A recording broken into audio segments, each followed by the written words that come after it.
Alhamdulillahirabbil alamin. Wassalatu wassalamu ala asyrofil anbiya'i wal mursalin wa ala alihi wa sahbihi ajmain. Amma ba'd. Yang pertama-tama, marilah kita panjatkan puja dan puji syukur kehadirat Allah Subhanahu wa Ta'ala yang telah memberikan kita banyak rahmat dan karunia-Nya, sehingga pada sore hari ini kita masih bisa berkumpul di masjid yang kita muliakan ini.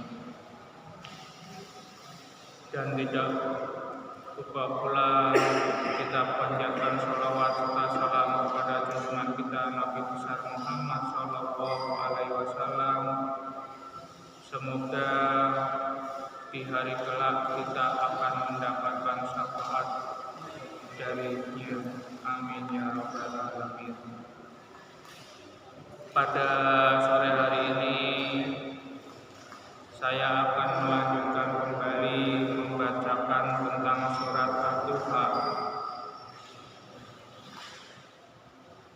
Di sini Allah menceritakan tentang nikmat kepada Nabi Muhammad yang berupa nikmat zahir pada ayat pertama dan ayat kedua, yaitu yang berbunyi wadduha wal laili idza saja.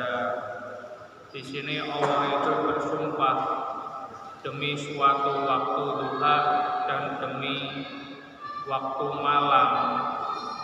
Dikarenakan apa? Allah itu ingin menjawab dari ejekan yang dilontarkan oleh istri Abu Lahab, yaitu Ummu Jamil.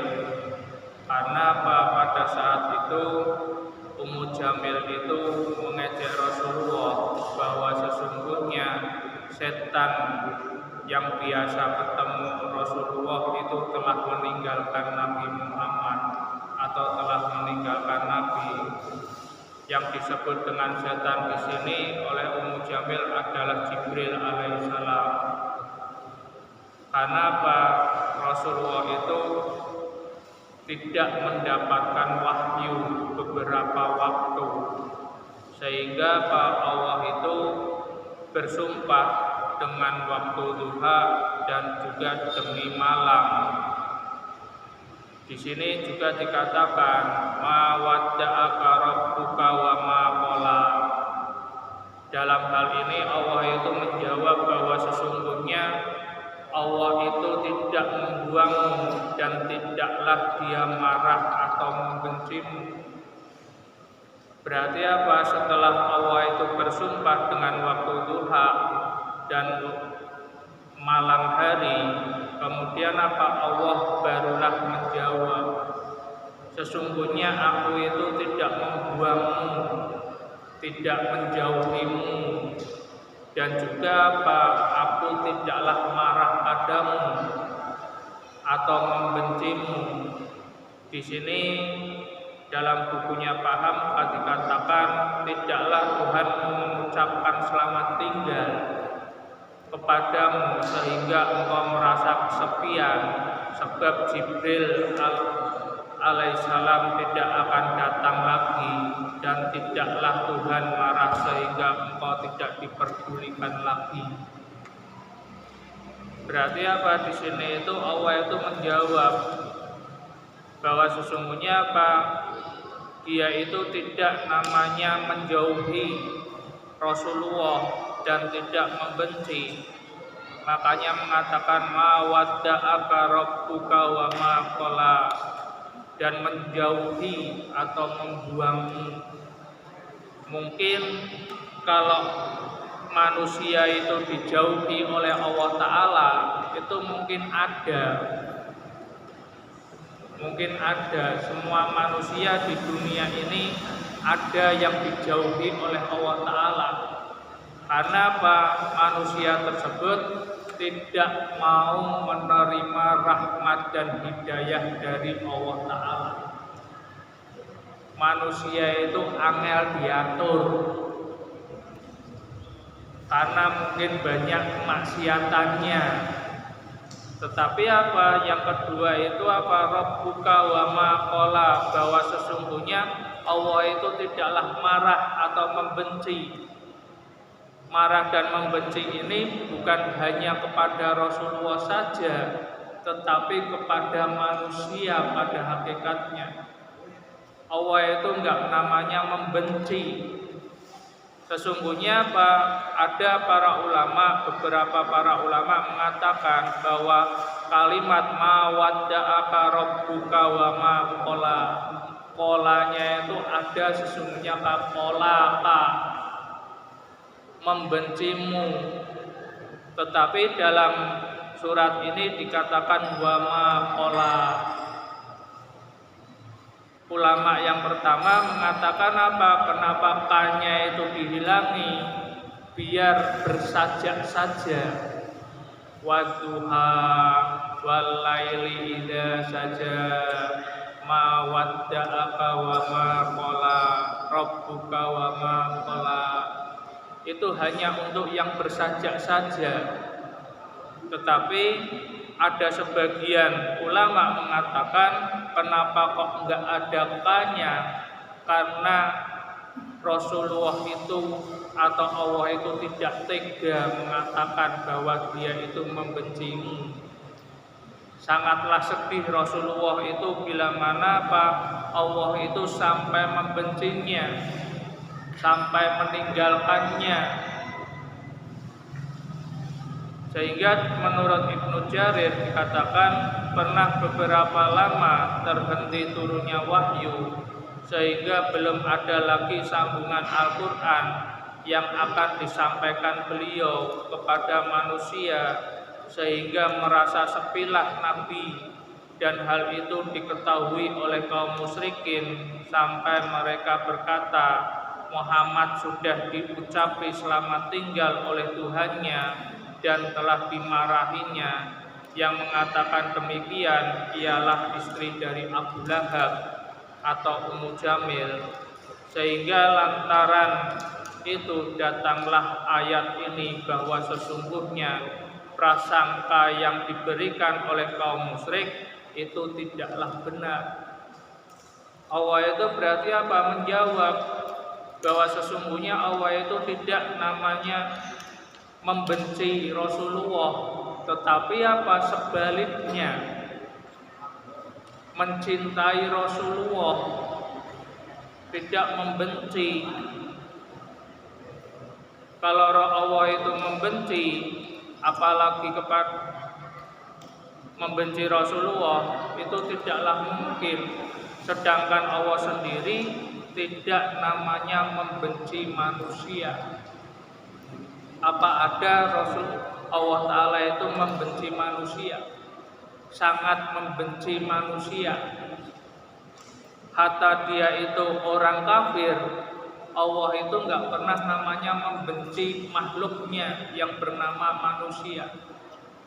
Walaupun dia itu tidak namanya bersujud kepadanya, tetapi Allah tetap memberikan maha penyayangnya. Makanya apa? Orang-orang kafir banyak yang diberi namanya harta benda. Karena apa? Walaupun Allah itu mengetahui bahwa mereka itu tidak namanya bersujud kepadanya dan tidak menyembah kepadanya, tetapi Allah itu tidak pernah membenci manusia dengan tingkah lakunya. Tapi apa? Mungkin menjauhinya, weslah mempak-orake saja. Karena orang ini sudah enggak mau diberi rahmat dan hidayah, aku biarkan saja. Berarti apa? Kita itu kalau membenci seseorang tidak boleh berlebihan. Allah saja enggak berlebihan dalam membenci manusia. Bahkan tidak akan membenci manusia, sangat membenci itu tidak akan pernah.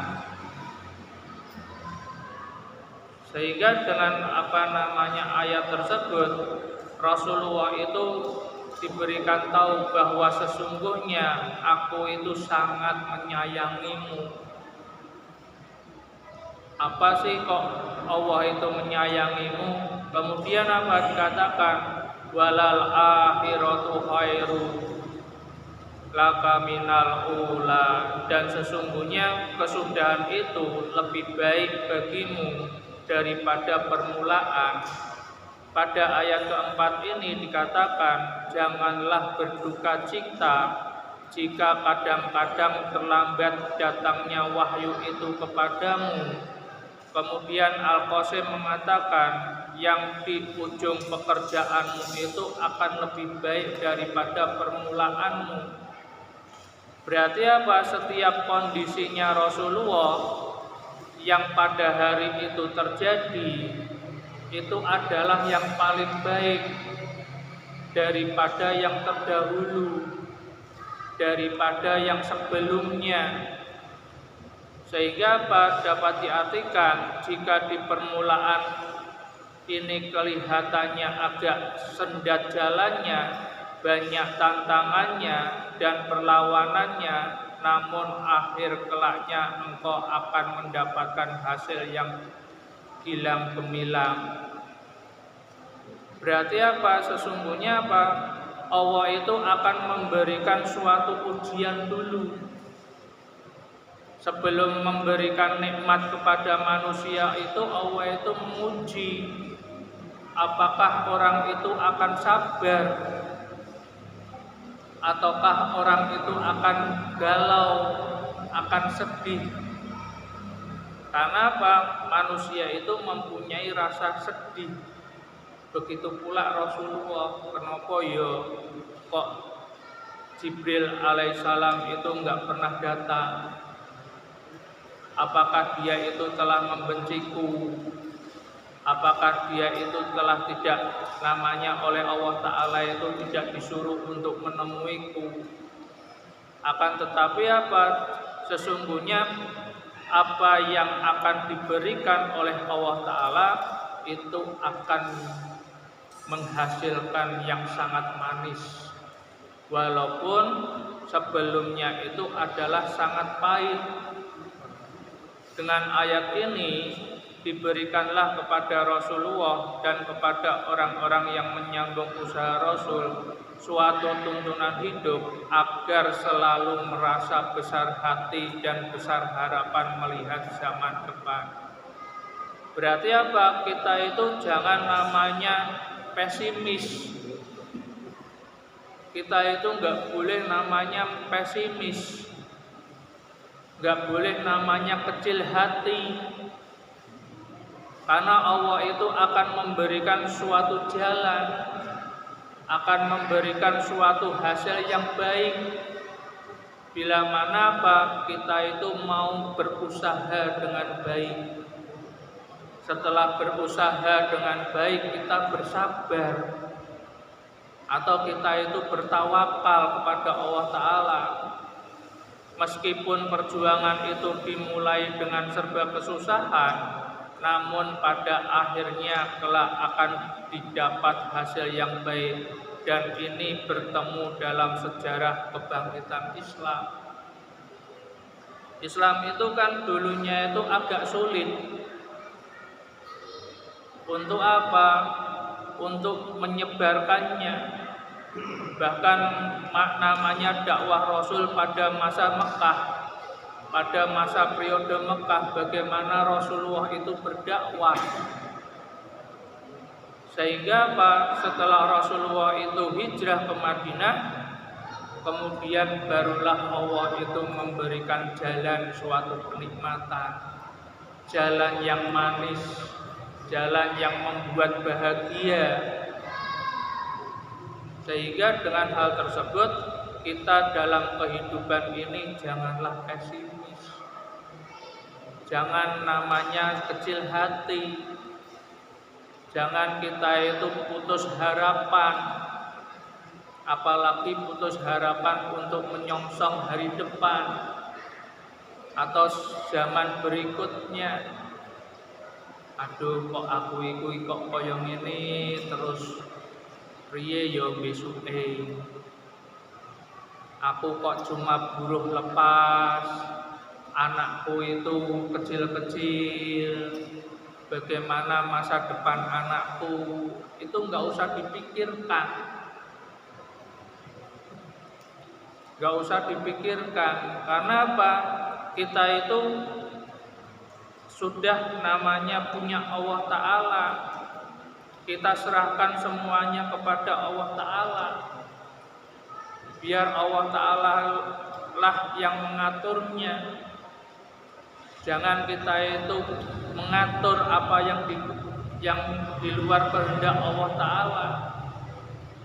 Kita mungkin punya rencana, tetapi hasil itu semuanya harus diserahkan kepada Allah Ta'ala. Asal pekerjaan telah dimulai, akhir pekerjaan niscaya akan mendapati yang lebih baik daripada yang permulaan.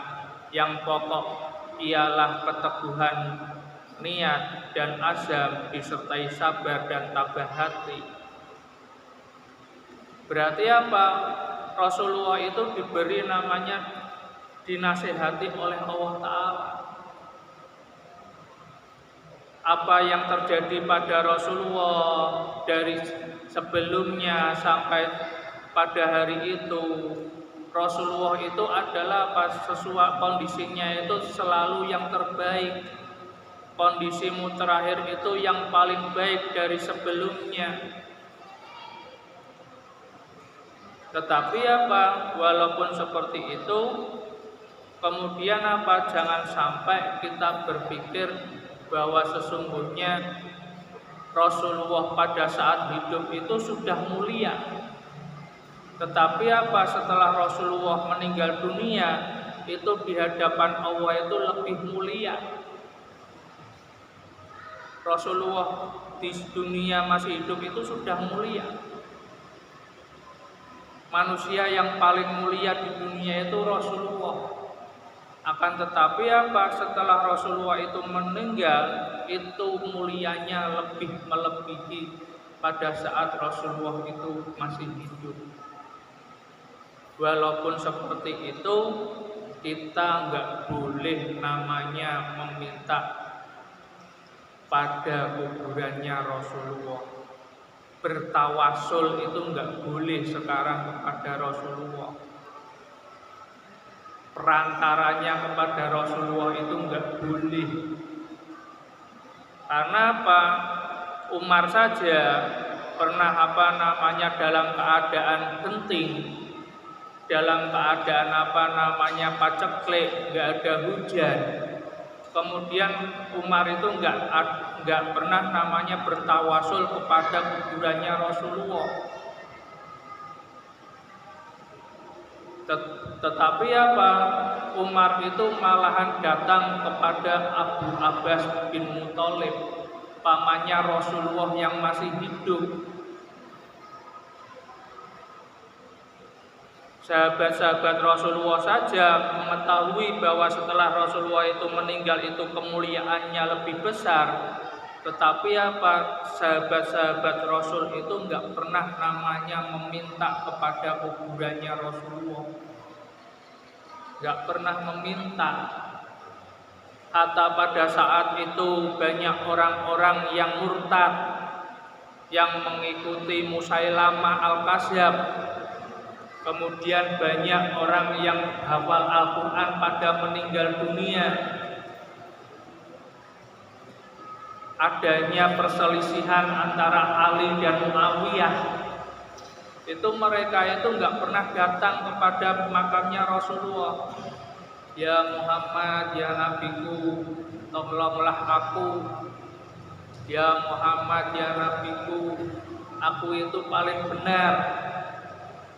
Ali yang salah, ataukah Ali mengatakan aku yang paling benar, Muawiyah lah yang salah? Itu enggak boleh. Dalam ayat ini bisa diartikan seperti itu. Berarti apa? Walaupun Rasulullah itu kondisi yang paling akhir itu paling baik, paling mulia sebelumnya, tetapi kita itu enggak boleh namanya meminta kepada kuburannya Nabi Muhammad. Kemudian yang selanjutnya dikatakan wala saufa yu'tika rabbuka fatardo, dan sesungguhnya Tuhanmu akan memberi karunia kepadamu sehingga engkau ridho. Di sini dikatakan ayat ini pun berisi janji dan harapan yang disampaikan oleh Allah Ta'ala rujukan kepada utusannya yang dikasihinya, bahwa banyaklah karunia dan anugerah yang akan diberikan kepadanya kelak sambil jalan dari permulaan menuju kesudahan itu, terutama anugerah ketinggian gengsi dan martabat, kesempurnaan jiwa dan kebesaran pribadi, ilmu dunia dan akhirat, pengetahuan tentang umat-umat yang terdahulu, kemenangan menghadapi musuh, ketinggian agama dan penakluk beberapa negeri, baik yang terjadi di zaman beliau sendiri atau di zaman khalifah-khalifah beliau, dan akan tersebarlah agama ini ke seluruh dunia dari timur ke barat, yang semuanya akan mendatangkan ridho atau senang bahagia dalam hati Nabi Muhammad. Berarti apa? Sesungguhnya apa? Keinginannya Rasulullah ini yang paling besar itu adalah seluruh manusia yang ada di dunia ini bisa menjadi atau bisa beragama Islam, mau beriman kepada Allah Ta'ala. Akan tetapi apa? Dalam ayat ini masih bersifat umum, karunianya itu masih bersifat umum. Berarti apa saja, baik itu kemenangan, baik itu ilmu pengetahuan, baik itu kesehatan. Berarti apa? Allah itu sesungguhnya apa? Membujuk biar Rasulullah itu bongbong hatinya. Karena apa? Allah itu memberikan suatu karunia yang sangat besar, sehingga apa? Engkau itu merasa puas. Karunia yang sangat besar. Makanya apa? Ayat ini dikatakan apa? Sebagai arja'a ayatin fi kitabillah, ayat yang memberikan harapan kepada manusia. Allah itu memberikan harapan. Makanya wala saufa yu'tika rabbuka fatardo, dan sesungguhnya Tuhanmu akan memberi karunia kepadamu sehingga engkau itu ridho atau puas. Berarti kita itu jangan sampai putus asa. Keinginannya Rasulullah biar manusia yang ada di dunia ini banyak yang beragama Islam. Keinginan Rasulullah biar agama Islam itu biar tersebar sampai ke seluruh penjuru negeri. Itu semuanya itu akan diberikan oleh Allah Ta'ala. Makanya dalam bukunya Pak Hamka dikatakan sambil jalan dari permulaan menuju suatu kesudahan. Berarti kita itu berjalan itu apa? Menunggu waktunya. Ada waktunya. Tinggal kita itu sabar atau tidak. Berarti ayat ini bukan hanya untuk Rasulullah saja, tetapi bagi manusia. Apalagi kita itu hidup di dunia ini bagaikan perang. Kita itu hidup di dunia ini kan kita itu perang. Perlu kesabaran. Gak usah namanya kita itu sampai putus harapan kita. Apa yang terjadi kepada kita itu Allah itu akan memberikan kemudahan-kemudahan. Karena apa? Allah itu mengatakan alam yajidka yatiman fa'awa. Bukankah dia dapati engkau dalam keadaan yatim lalu dia pelihara engkau? Kita kan sudah mengetahui bahwa sesungguhnya Rasulullah itu sudah yatim. Yatim dari kecil. Sebelum Rasulullah itu lahir, ayahnya sudah meninggal. Setelah Rasulullah itu lahir, ibunya meninggal. Kemudian Rasulullah itu beranjak besar. Setelah ibunya meninggal, Rasulullah diasuh oleh pamannya. Beranjak besar, pamannya meninggal. Kemudian apa? Rasulullah dipelihara oleh kakeknya. Berarti apa?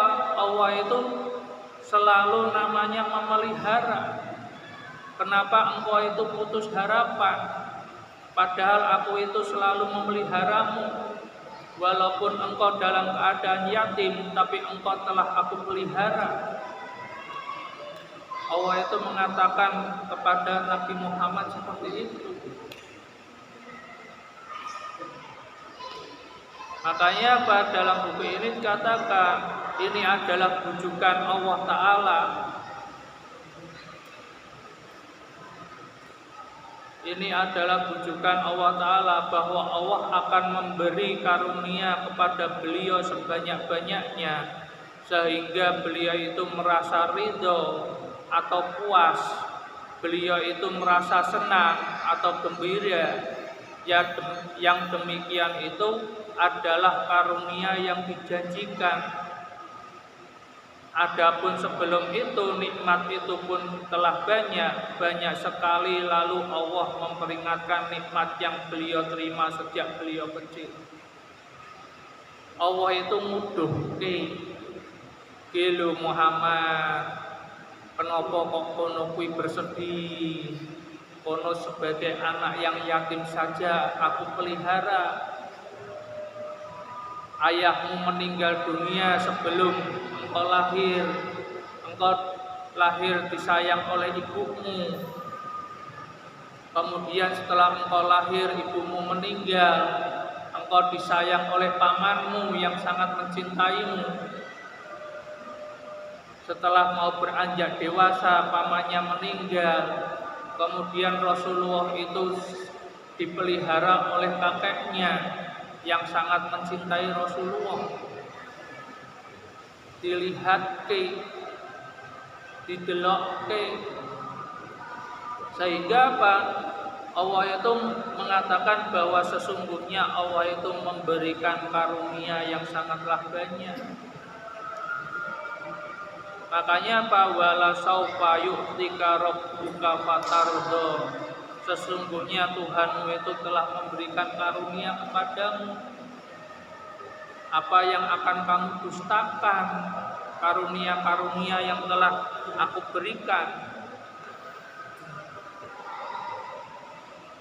Sehingga dengan hal tersebut kita itu sebagai manusia janganlah sampai kita itu putus asa.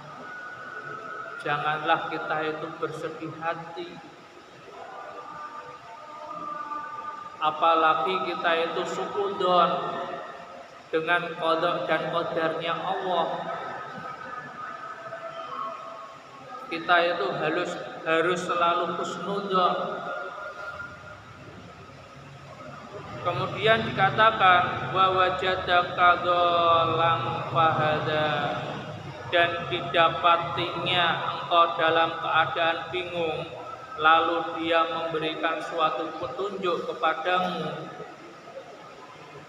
Sejak masa muda beliau telah kelihatan beliau tidak menyukai perbuatan kaumnya yang menyembah berhala, menternakkan uang dengan riba, memperbudak sesama manusia dengan sesuka hati, menguburkan anak perempuan hidup-hidup, kadang berperang di antara satu kabilah dengan kabilah yang lain hanya karena persoalan kecil, beliau menolak semuanya itu, sehingga beliau itu bingung, tak tahu jalan bagaimana memperbaiki segala kebobrokan yang didapatinya dalam masyarakat ini.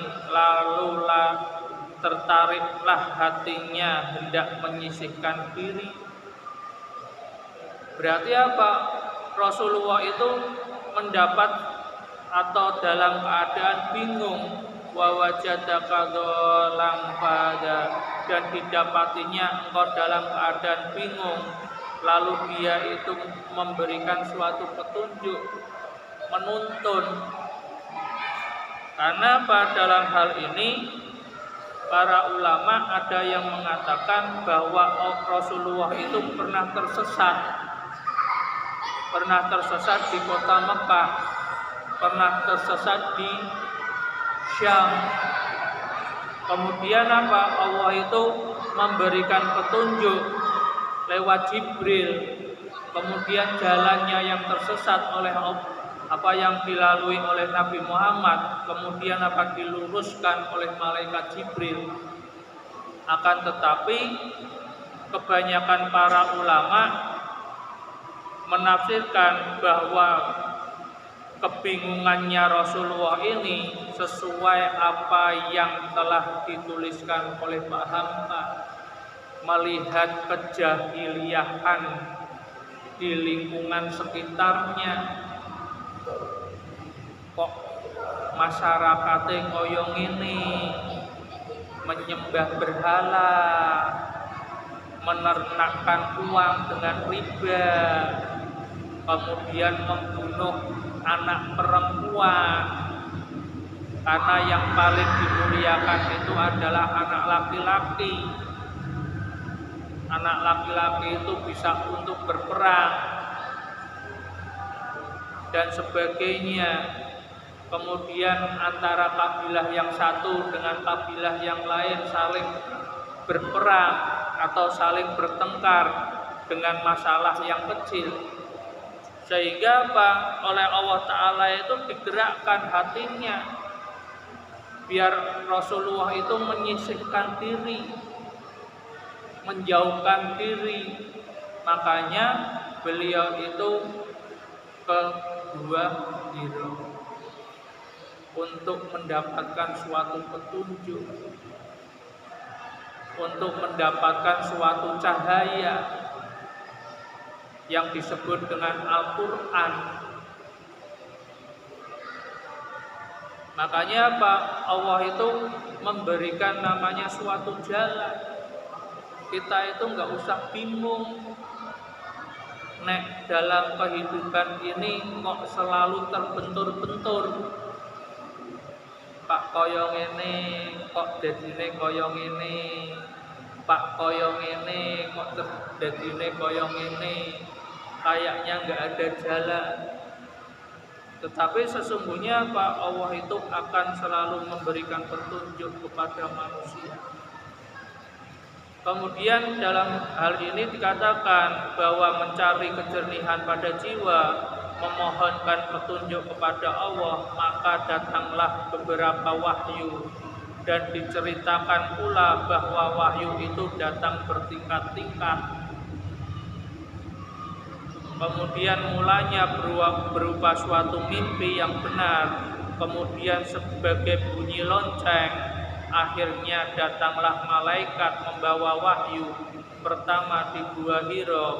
Dengan datangnya wahyu sebagai hidayah dari Allah, hilanglah kebingungan beliau dan dapatlah beliau itu memimpin kaumnya dan bangsa dan dunia seluruhnya. Berarti Allah itu memberikan suatu jalan, suatu petunjuk. Ini adalah salah satu karunia yang diberikan oleh Allah Ta'ala. Setelah Allah Ta'ala itu memelihara Rasulullah sebagai anak yang yatim, dalam keadaan yatim, kemudian Allah juga memberikan petunjuk pada saat beliau itu dalam keadaan kebingungan.